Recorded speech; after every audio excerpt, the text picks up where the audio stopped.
Are you ready? Yeah. You okay? Mm-hmm. You have any... Okay, I'm the nervous one. You want me to do the intro? Or do you... You do. Okay.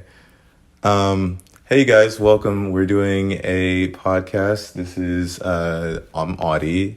This is... Alex. We decided to start doing a podcast where we just talk about the books that we're reading. And Alexandra's probably going to finish them like light years before I do. And then you're basically going to catch me recapping what I'm experiencing through the book. And then Alexandra's going to act like she doesn't know what's going on. And then if y'all are slow like me, then you'll be on the journey with me. And if you know what's happening, you can be with Alexandra and y'all can laugh at me and my theories. Cool. So, let's tell you about ourselves. So, I'm Auty. I like books. I'm just kidding. I don't like books. We do a little bit of other things too. By the way, we're also called Late Paper Dreams. I forgot to say that. We have another account on TikTok and Instagram where Alexandra will narrate for us. And I will write some of the poems, and maybe one day she'll write some for us too. She's very creative and very clever, but she'll give me a lot of notes on that stuff. And so we're kind of partnering through this. How do you feel about what we've done so far, I guess? I feel great about it. That's good. I think it's good to be back into our creative outlets. Yeah. There's been a long gap of not being creative for us, I guess. Maybe like for me, like 3 years since I've like done anything that was like really like adventurous with this kind of stuff. So yeah, we've had a good time so far. I think the podcast was your idea though, right? No? No? Did I strong your arm into this? Well, welcome to my podcast. But yeah, so you can catch our other stuff that we do. Alexandra, you had a past doing something that is really useful for me in our TikTok. What is that? Did you used to... I have a BFA in acting, So she's an actress, and Alexandra has made me cry at least twice. I've only seen her perform twice. How long have we known each other? Long time. That's a good question. At least a decade, right? 2016. 2016. That was a bad year. Rest in peace, Harambe. I'm gonna cut that. But no, yeah, so we've just been besties for a while, and Alexandra will just rant about Lord of the Rings and stuff, and then I finally got around to like actually reading stuff, and I was like, yo, this is fun. And she was like, let's rule book talk. And so I was like, I've never been on book talk, but it sounds like I feel like we could do it. I know Alexandra for sure could. How many books would you say you've read in the last like year? In the last year, Yeah, try to make it easier. I don't think I'd answer that. I'll do, since the new year, I've read 11 books. That's so a lot. This month. Do you know how many books I've read? How many? This year? One. 11 chapters of this book. Oh wait, no, that wasn't even this year. I mean, that wasn't last year. I didn't read any books last year. I read some textbooks. That's about it. I'm a lot more boring than Alexandra is. But we like fantasy stuff. We like sci-fi stuff. I found out I like romance stuff from this book. This is Fourth Wing. What kind of genres would you say is your go-to? I guess I'm really just into fiction. I like nonfiction if it's about like certain periods of history, like medieval times or whatever. But I've been really, really into romantasy recently. Yeah. I've noticed.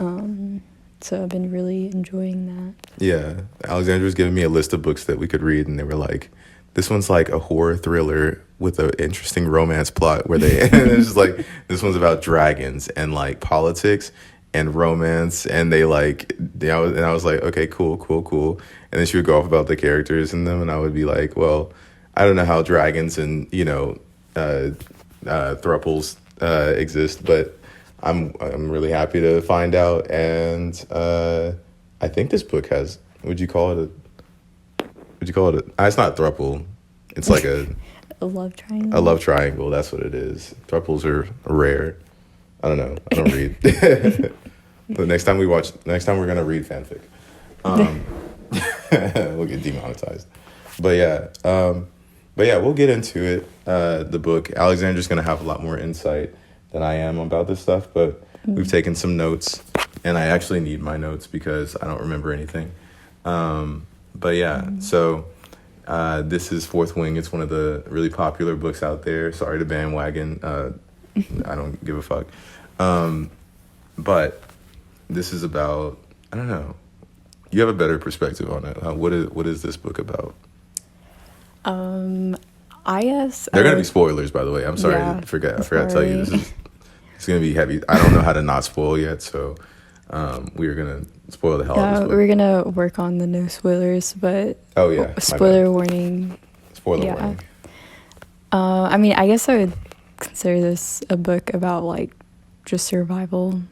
Yeah, I'd say that. Yeah, that makes sense. And kind of like, I think a main thing is like living up to expectations and then trying to do the right thing. Yeah, I think that's, well, the right thing is interesting because you're further along than I am, and so far it seems like nobody cares about the right thing to me. It seems like it's survival and also maybe the wrong thing are the main plots. So, but I can tell that there's something building up into it, and so we'll probably just go general impressions of the book as per in order, because we have a bit of notes that are in order, and I'm gonna just skip around a little bit. But I will say, like, this book is really interesting to me because it doesn't really catch my attention. Like, books don't really catch my attention that much, and I stopped reading them. But like, everybody seems really unique to me, from Violet to her sister to just the characters, and they seem really nuanced. Even the side characters seem pretty nuanced. Even the ones I don't care about, I feel like there's probably a story there that I haven't, found out about yet, and that's nice to see, because the plot kind of stays with Violet for the most of the book, yeah. And so, I guess you probably have a pretty good. What is your first impression of Violet? I mean, I guess I feel kind of bad for her because she wanted to be a scribe, and then wanted to live. I guess I relate to that. She wanted to just live in the library, and do scribe things. And then her mom, the general, is like, nah, Sortingales don't do that. Yeah, so which is interesting that I've seen like a lot of women in positions of like real intense power, but it feels really like natural for this. I don't know how to explain, because like I fully believe that Mira could beat my ass and everybody else that I know. And it's like, okay, first of all, Mira's hot. As this Violet's sister. If you're listening to this and you haven't read it, I'm going to make this awful for you. I'm going to spoil every single part of this. But Mira is hot, and they don't even describe her that much, right? They don't describe her that. I don't know. Something about her energy is just this is like what, chapter 1? I texted my roommate. I was like, yo, I'm reading this book and this character's hot, and there's like, not you down bad for words. And I was so down bad for her words. How do you feel about Mira? Do you actually like her? She's kind of like, opinionated. Yeah, I mean, I like her because it's like stay in the book, or Violet said that she's like one of the few people that would like, yell at their mom, like, and her mom's scary too. Like her trying to protect her sister I guess, is admirable. Yeah, it is nice. I can tell that there's like a lot of the way that this author writes. It seems like there's a lot of one kind of emotion that they're presenting out. Like, for instance, a character might be like really stern, and they'll describe that as like the hardest wall to crack, and then they'll just have like a moment of like, oh yeah, it's her mom, so she breaks for a little bit, and I'm like, okay, that shows a lot of nuance in that. Mira's kind of like a little condescending, but when she talks to her mom, she's like, I can feel that tension when they talk, and I have a lot of questions about that history between the two of them, because we're kind of from Violet's perspective in this, and it seems like Violet is also a little bit like she's the youngest child, right? And so I kind of feel like I'm the youngest child in this like situation. Like I'm the one that's like new to finding out all this stuff. Did you think that the information was like finding out all about this stuff was organic? You know, because I think we just started in a hallway as Mira was trying to get up the stairs or something like that. Yeah. I mean, I kind of appreciate that. Like, it wasn't, because some fantasy series, it's like the world building is like so like in your face, and you're getting so much of it, and like it's hard to like take in. So I kind of like the start of this. We just had a little bit of technical difficulty, which is gonna probably happen a couple more times. I had not enough storage on the camera, so we're back, and probably a little bit less nervous. So that's a little bit nicer. We lost about like 10 minutes of footage, so it wasn't that bad. You said we left off with Mira? Mira being fine as hell? Is that what we left? We were talking about basically her like feelings for like trying to protect her. Okay, so she's a good big sister. Yeah, and then we can recap what we said just on the way to before we blacked out. We can like recap what we said, which is basically that Mira is nice, is a good sister. Her mom is scary. She reminds me of my dad, who's not scary, but my dad was our principal. Did we already say all that stuff in the 12 minutes where we did? I think so. Okay, cool. Don't gotta relive that trauma. Also, we got to the stairs. Get to the stairs already? Stair steps? I don't think so. If we did already, y'all can just skip ahead to whenever we're not. Or if you want to hear it again, go ahead. But so I think now Violet's headed to the parrot. The parapet. Parapet. The pillow pet is really scary. I didn't know exactly what it was when I was reading it, but because like the map helps out a lot to like reference.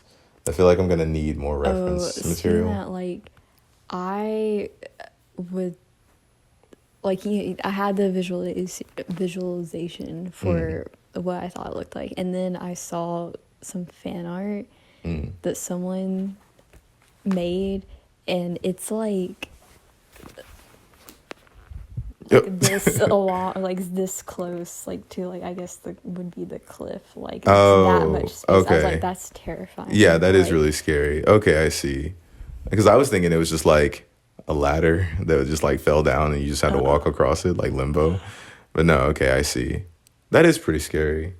Wait, let me check the camera, make sure I did mash record.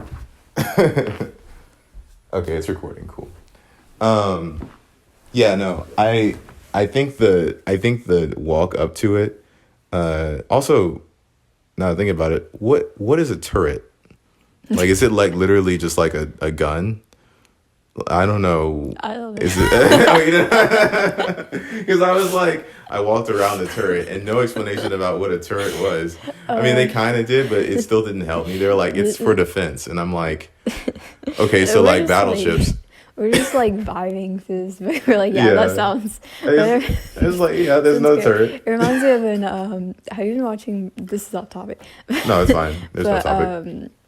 Percy Jackson, like the series. Yeah, yeah. Okay, The so animation's good, there's but like where he's the in effects- St. Louis or Yeah. whatever, Yeah. and he falls from like the monument, Mhm. and like he's supposed to fall into like water that's below it. Yeah, yeah. In the book, and the author's like, yeah. So I didn't realize that the water's like so far away from it, and then like everyone's like, yeah, I've been there. I literally was like, yeah, that's crazy. Okay, cool. Okay, so that I didn't watch the show except for the first episode, and I heard that they were fixing a lot of weird and like not fixing inaccuracies, but I heard that they were like staying true to the book, but in certain cases they were like making their own style, and I was like, I appreciate that. I also heard it was kind of funny and goofy. I need to finish that actually now I think about it, because I thought I liked the first episode. Like they actually like kids, and they're like what, 12 or something like that. That's crazy. Anyways, what's a turret? If anybody knows what a turret, please let us know. We should be letting y'all know, but like I have no idea. What I'm assuming it is like the ring, the side of the castle that's like roundish at the corner. Is that what it? A turret is a gun, and they have guns in this book. They have battleship 60-foot guns. And because it feels like it's huge. Whatever it is huge, and you can walk around it, and that's where the parapet starts. I feel what like are we talking about? I feel like we're saying the word wrong. Yeah, whatever. That's where the papel starts. Whoa, I thought I could move it with that. And then she meets the hottest man in the world, Zayden. I already said this before. In my head, he looks like Toji, but 6'5" from Jujutsu Kaisen. If you watch anime and you like Jujutsu Kaisen, you're gonna know what I'm talking about. If you don't, get a life, watch Jujutsu Kaisen. It's I'm just kidding. Anime's great. And I know this isn't an anime podcast, but he's just black Air Force energy. He's got black hair. He's emo. He's just Xanax. I mean Zayden. How do you imagine Zayden looks? So obviously very tall. Mm-hmm. Probably like, I don't know. I imagine him with like kind of long, like his hair, like I guess like fuckboy hair. Okay. So like, what do you mean, like down to his shoulders? No, like. Oh. I mean, it's still short, but it's not like if he like flipped emo, it, like doesn't care. Okay. Yeah, cool. if he flipped it, Violet would like pass out. Oh, okay. I see. Oh yeah, for sure. Middle of him killing her, just like I was about to dodge out the way, but then he flipped his hair in such a nice way that I paused and got stabbed. Like, why are you so down bad for this man? But he's dope. Like, he's really, really cool. But in the moment, I was like terrified because Mira had just warned Violet not to. He was like, if you have to avoid one person in this entire thing, avoid Zayden. Your mom literally killed his dad, and your mom's the reason he's there, along with everybody else there. Which, shout out to the Mother of the Year, because that's crazy to be like, hey, all these people want to kill my daughter. Let me just send. Does she not like her daughter? I'm confused. Oh, you probably know something, don't you? You could just say yeah if you know something. Yeah? Okay, cool. She's way far ahead. But I thought that it was like really scary on the walk up. Just something about an ascending walk to something is really, really scary in the little spiral staircase with no railing that they were going on. And that's where we met one of the coolest characters ever, Rhiannon. What is it? Rhiannon. It was like the song, the Stevie Nicks song. Oh, the what? Like the Fleetwood Mac song. Oh, Rhiannon. Got you. I don't know the Fleetwood Mac song. I'm sorry. I'm gonna mess her name a lot. I might just call her Ree because that's what Violet's calling her. Violence is calling her. But Yeah, I think that she's pretty cool. She would have been dead without the boot that Mira gave her. That's when I thought. That's when I thought Violet. Violet. Huh? Oh wait, yeah. Yeah, You're right. yeah, You're yeah, right. yeah, yeah, But yeah, they yeah, switched. yeah, yeah. Mira gave Violet the boot, passed it on to Rio, and I thought that was really nice because it shows that she's like a different caring kind of character, but also I was like, she's gonna die. Like the way that they portrayed this whole event and the way that Violet was initially being pitched to me was like a really soft person, and I was like, not soft. She was just like, not physically there, and nobody believed in her, and because we have her perspective in her brain, she doesn't believe in her either. And so when she gave the boot away, and I would let everybody in that line die before I gave my good boot away to walk across. Like, I need both my feet, right? Like, am I true? Why'd she do that? Just because she was nice? But it did work out in her favor. Too bad she couldn't give a boot to Dylan. Stop. Do you remember Dylan? Poor Dylan. Let's pour one out for the homie Dylan. It's not bad luck if you pour pepper out, right? Yeah. Yeah, Dylan was cool. He had a really good story. I immediately thought he was going to be character development, but I didn't think he was going to like eat it so soon, and it kind of did shock me. He had like a family, or did he have a? He had like at least had like a girlfriend, fiance, whatever, because the ring around his neck. Oh yeah, he had a ring around his neck, and a necklace. Like, yeah, another knife to the heart. Yeah, that was the item thing. Like making things like significant through an item, like really hit me hard in that one because it was just like it didn't tell you that I don't know if it told you that he had it or not, but seeing it described but from Violet's perspective, and I thought she kind of implied that he didn't say this is the ring. I think he just had it, and I was like, oh, okay. Just noticing things instead of like calling it out is like so much more impactful, especially when he seems like a humble, nice guy. And then the Zayden stuff happened, and it's raining, and the author does a good job of overlapping trauma. So like she's meeting the guy who's wanting to kill her, and he's like the tallest person in the story, and he's hot. I guess that matters. And then she looks over and just sees like the one good character that we like. I know Rhiannon's cool, but I wasn't sure about her, but I was sure that Dylan was a nice guy.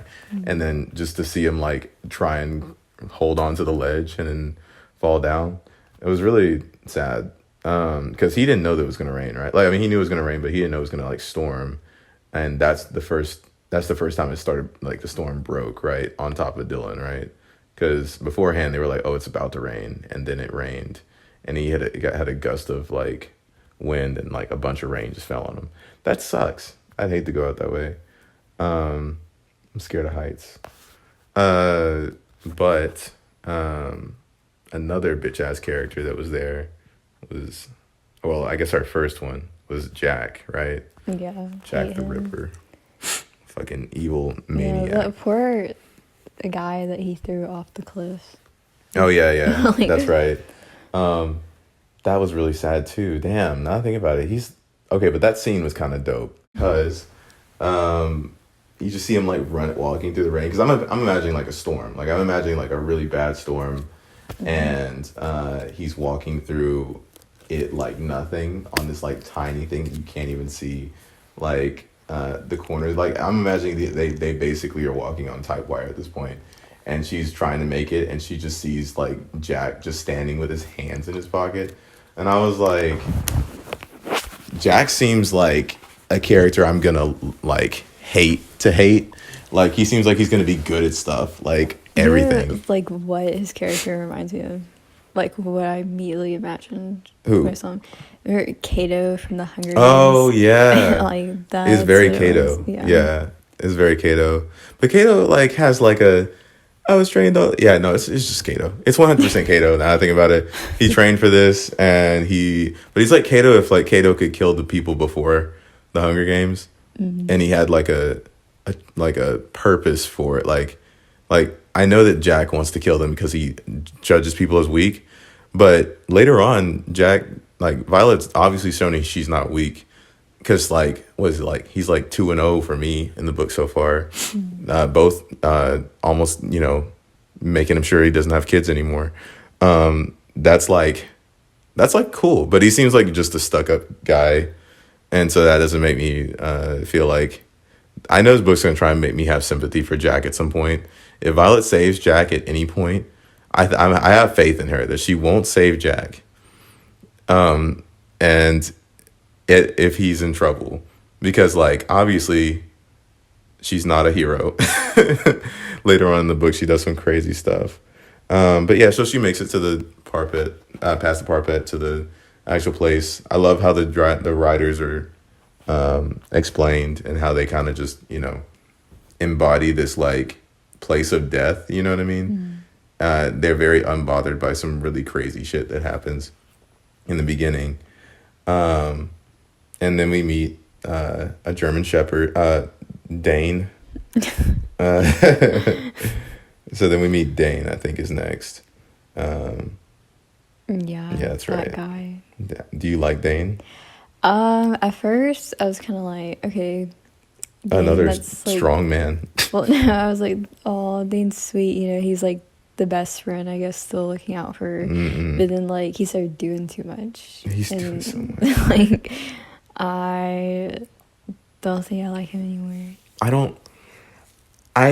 It's like he's not letting her grow. He's like trying to keep her the way she was before she got there, I guess. Yeah, he doesn't care about like her growth and what she cares about, because like it really doesn't matter. Like it's just like he's like, oh, she's gonna die here, which is like, I understand that, but if she says like she's got it and she's like made it that far, like, because I'm like around chapter 11, I know around chapter like 9 or something like that, I realized that Violet's like really far into this. Like I think she said there's like 20 people left out of like, what was it, 400 or 500 people cadets at the very beginning of like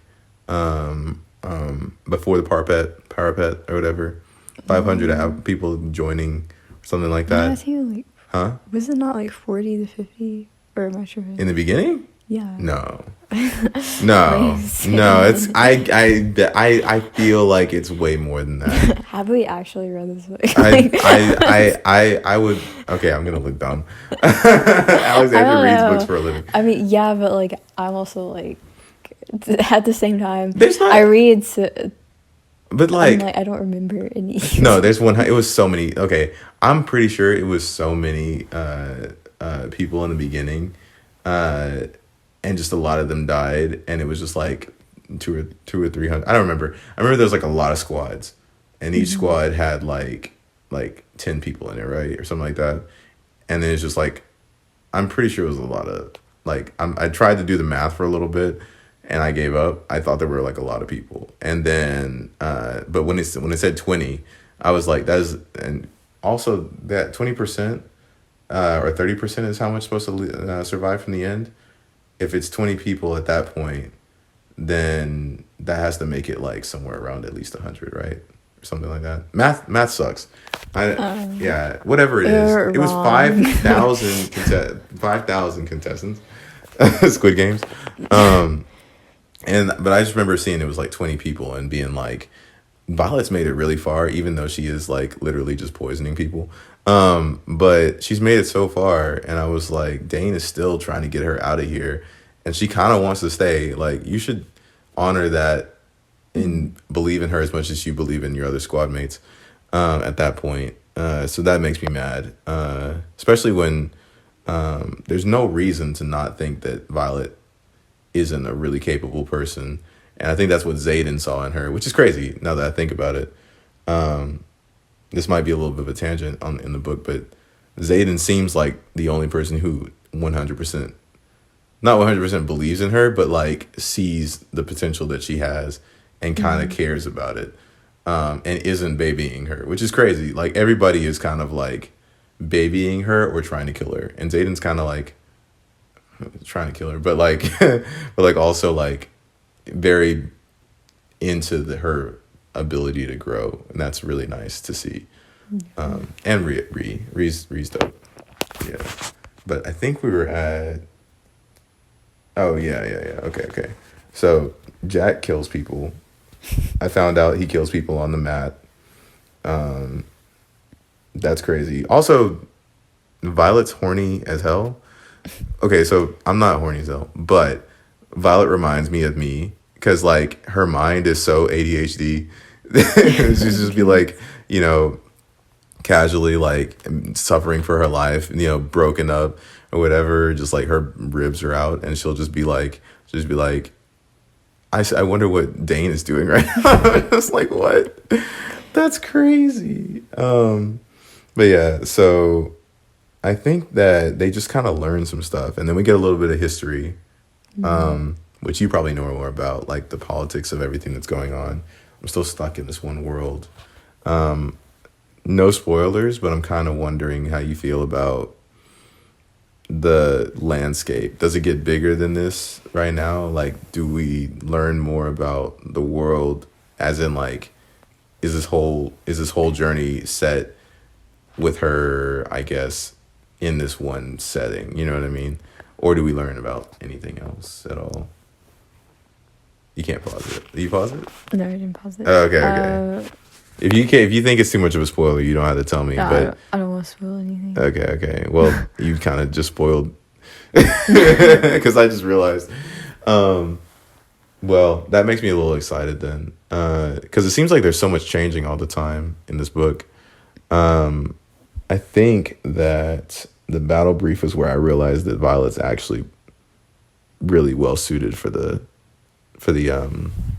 what do we call them, cadets or the wing riders, people, the riders. What is this book? Being in the quadrant she's in. Oh yeah. A dragon rider, I guess. Yeah. I think so, and I think definitely like being the general's daughter, like it helps her in that way, like having military experience. Yeah, and I'm realizing that people are bringing a lot of their own experience to this too, because for a little bit I was like, okay, Violet's a little bit of a step up in some ways and then others, but everybody is, right? Like they all have like training physically, and if I haven't seen Violet use the fighting, like, because I know she remembers things, but I haven't seen Violet fight with her mind yet as much as I want to. Like, I know she knows how to fight, but I haven't, like, it would be dope if she had, like, some kind of, like, photographic memory for, like, studying other people's advice, you know? That would be cool to see. I know she can already do poison and stuff, but I want to see her beat somebody up. It's only been, like, what, three months now? Something like that, by chapter 11? Two or 3 months? So she can't have put on that much muscle. Trying to make sure. Okay, cool. We're good on time. But yeah, and I think the only surprising thing, there's a lot of surprising moments in it. I think the one big surprising thing was how Zayden, the story's starting to focus around Zayden a little bit and his interaction with Violet, which I think is really sexual. I think it's really tense. They did some good moments of like building up some tension, especially when she's going out to search for poison. Do you remember when they went out into the when she went out into the night and saw the rebellion people gathering and stuff like that, and decided to get closer and eavesdrop, which is like, I'm starting to really like her as a badass character for that, for sure. Do you think Zayden is, I don't know, like toying? Well, I can't ask you because you know the answer. I mean, at that point, like he's definitely confusing, because I relate as reading it, from the perspective of reading it, and then like what Violet's thinking, because she's like, oh, he's toying with me, like what's his game here? It's like, I'm kind of like, what are you doing? I thought he was toying with her, but like, I think he's just genuinely interested in what she's going to do next. But I'm like, everybody here has such a deep vendetta against her, And I guess he just doesn't care as much. Like, he's just like, I want to kill her, but like, I'm also kind of like curious, which makes me like Zayden. There's that moment where they're like, where he's like, after all the people have gone, and he's like cornered her, and she didn't see him behind him after the relic people, the rebellion people, the rebellion's kids people, went to sleep, and she's like, thinks she's safe, and then gets cornered by Zayden. She thinks he's gonna kill him, and he's like giving her advice, and then walks away, and he's just like, go before the squad captain, commander, catches you, and he's literally the squad commander for her, and I'm like, he's like goofy, he's funny. I don't know if he is goofy later on because he seems really scary. If my brother busts in here, I'm gonna be so mad. Okay, he didn't. Okay, cool. But yeah, I think that that's about almost to where I'm caught up to. Yeah. Let's see. Yeah, we went over the. Dane tries to get her put in the scribes again. Then we have that. Okay, I do have one question before we get, because I think it's chapter 10. What does the training, the training thing, the cliff, you know what I'm talking about, where they have to climb something? Oh yeah, I think that's does it in look like? Prepper B. Trying, I don't know. I just think of it like as a big obstacle course. Like they talk about like the ropes and stuff on the cliffs, and then there's but like it's things. On the cliff. Isn't the cliff like? my imagination is the cliff is like this, and then like there's an obstacle course on it. Like, are they like? I thought it was vertical, and they were like, no, you can run. And I was like, okay. Well, I know like there's things they have to jump off. Like that's what Violet struggles with. Is she has to like leap from one thing to another. I'm imagining it as American Ninja Warrior, because the ramp at the end, right? It's got to be a direct reference to American Ninja Warrior, because I know exactly what that is, right? Is that how it looks to you? Yeah, in my head, I'm like, yeah, that's. He's like, I know exactly what you mean. Completely wrong. Oh, are we? I hope not. No, probably, but this is just like how. Yeah, I know, because she's like, I can't make it up that high, and I'm like, I've seen so many people try and make it up there. I feel you. Like, I know what you're trying to do.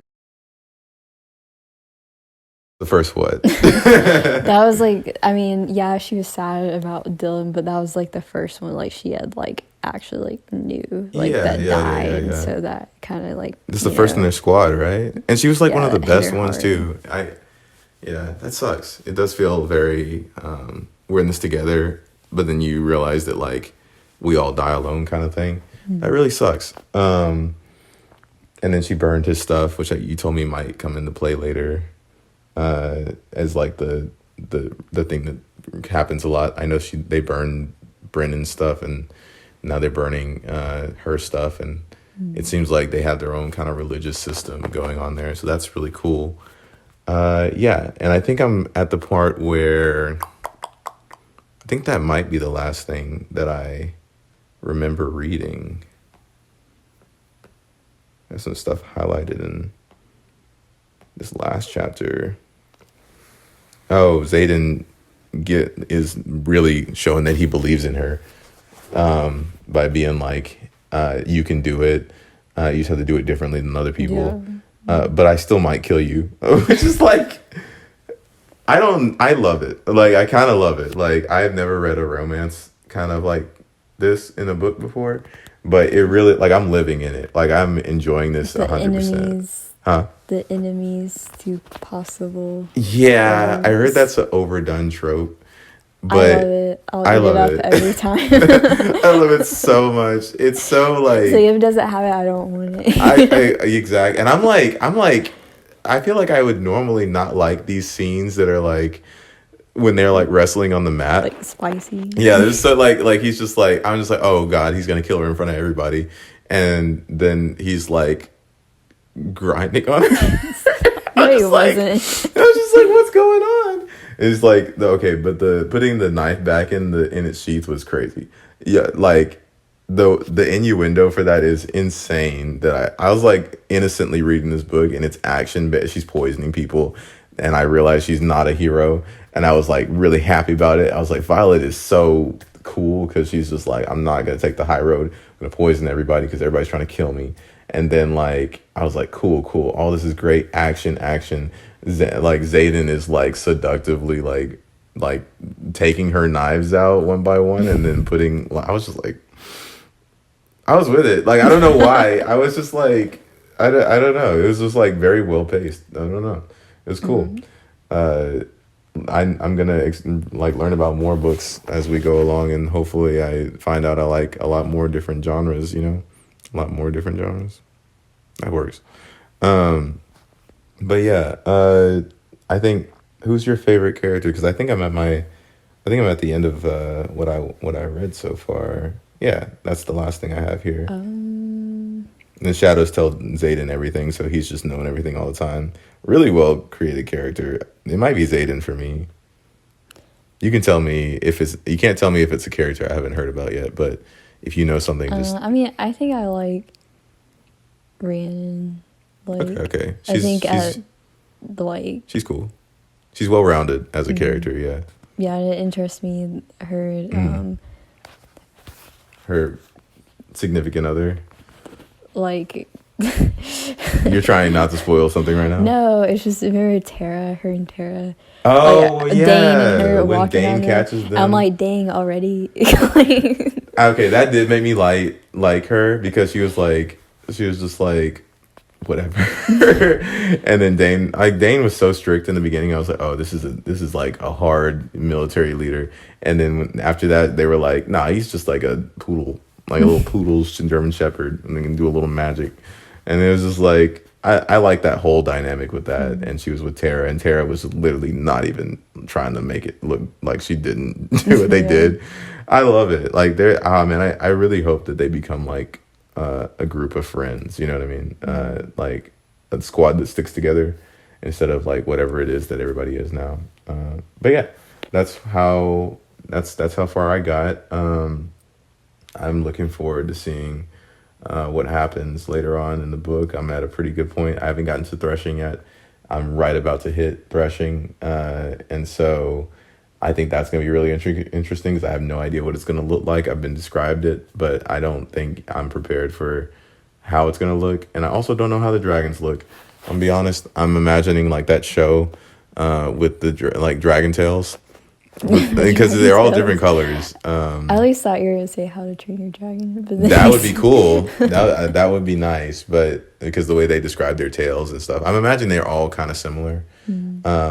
But when they say blue and it's like Zayden's, I'm like, this is not what I imagine as black, right, or something. I'm like, it's hard for me to imagine a scary looking blue monster. You know what I mean? It's not like a Teletubby or something, or like a stuffed animal or something like that. But I'm trying my best. My imagination is being taxed with this book, I'm not gonna lie. But yeah, that's how far I got. How did you guys like the book so far? Leave a comment down below. Do you think Alexandra is withholding information from me and is just laughing at some of my theories? Or do you think that she thinks I'm too close to the truth? She can't obviously tell me. Because I would immediately know the answer. We've been friends for 30 years. 30 years. Yeah, but I think this was a pretty good first podcast. Bear with us. I know there's probably some technical difficulties with it. But yeah, and the set will probably get a little bit better. We love feedback. Let us know how you feel. Unless it's negative, please don't hurt our feelings. Yeah, how do you feel about our first podcast? I mean, I feel good. Cool. That's good. That's nice. How do you feel about the book? I love the book. I hate this book. I hate it. No, I mean, out of the 11 books I have that's right. read this month. You went through the book fast, like a week, I'm pretty sure. Something like that. Yeah, I did go through it really fast. Let's see. I cannot find my list. Oh. Yeah, take your time. So this month I read Oh yeah, go ahead. Beyond the Wand by Tom Felton. Okay. The Cruel Prince series by Holly Black, which I loved. Loved that Mm-hmm. series. I'm trying to get Auty to get I'll read on it. it and read it. I can't read two things. I can't do two things at once. After this one. Nettle and Bone by T. Kingfisher. Piranesi by Susanna Clark. I started A Course of Thorns and Roses by Sarah J. Maas. So, for only the first book, there's a lot of books. I mean, like, I'm happy that, like, I get to read these with you, because, like, if I hadn't read this, I would have never picked up a book I would probably pick up a book, but, like, it's really hard for me to focus on stories, but this is, like, the easiest thing in the world to read for me. We're not sponsored, but it is really, really easy for me to read this. Like, I look forward to it, and I usually have a hard time, like, looking forward to reading something I enjoy. I can enjoy it as much as I want, but I'll get distracted, and it's just like a chore. With this, I'm just, like, in the world. Maybe I'm just getting older. I don't know. Do you think, since you love this book, Okay. that you need to read The Serpent and the Wings of the Night by The Serpent. Carissa She said this Sargent? every single Yeah, day. it's so good. I just read it, and it's so good. Okay. And I'll do it. it's probably, like, number one in my top 5 right now. I'll read it, and then we can do, like, a TikTok of my, like of you, like, asking me something, and we'll work on something about with that, and then you can just be like, I can give you my reaction as chapter goes by or something like that. That'd be pretty cool. Or we could react to it on here. It'd be fine. I'm down to try and read two things at once too. I'm gonna end up with, like, a stack of recommendation books. He's like, you have to read. This is important. And then we'll fill up this thing or something like that. I don't know. But yeah, this has been a good podcast. We are Late Paper Dreamers. We are trying to just do literary things. Alexandra likes to read. She's an actress.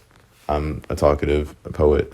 But Alexandra's going to be narrating a lot of our stuff. She's also got a great view on the literary world. I'm just kind of, like, belligerent and just doing whatever. Being generous. Yeah, I think you have a really good... You're telling me about gossip and stuff from the book world, and I'm like, I didn't even know that was a thing. So I'm new to this. Please, y'all, be nice to me. I'm going to be really arrogant. But yeah, I've really enjoyed this so far, and I hope y'all stay with us on this journey and when we workshop this whole thing. But yeah, it's a little bit late, so we're gonna call it. But leave a like, share this with people who want to see us stumble our way through this explanation of this book. Check us out on TikTok. We got our descriptions in the description. We got our, like, ads in the description below. Sorry. We have an Instagram as well. TikTok is Late Paper Dreams. Yeah. And our Instagram is also Late Paper Dreams. Yeah. Catch us next time, and we'll be reacting to, I don't know, probably chapters 1 through 20 something, or something like that. I'm really getting invested in the book. However, before I decide to read, y'all can catch me in my reactions, and Alexandra judging me. But yeah, okay, this is cool. Do you have any final words or any gang signs you want to throw up? No, Auty's gonna get us canceled. Oh yeah, for sure. For sure. We're only gonna be, like, 2 months lived, and I'm gonna start talking about, like... But I've had stop. But I've had fun, and yeah, to anyone who actually listens to us just talk and ramble, thank you. We appreciate it. Yeah. Tell us if you like our fits in the comments down below. We thought about it for a little while. Alexandra's, like, dressed in the nines. I, like, had a vest. But yeah, it was great. One podcast down. Let's go. Cue the outro.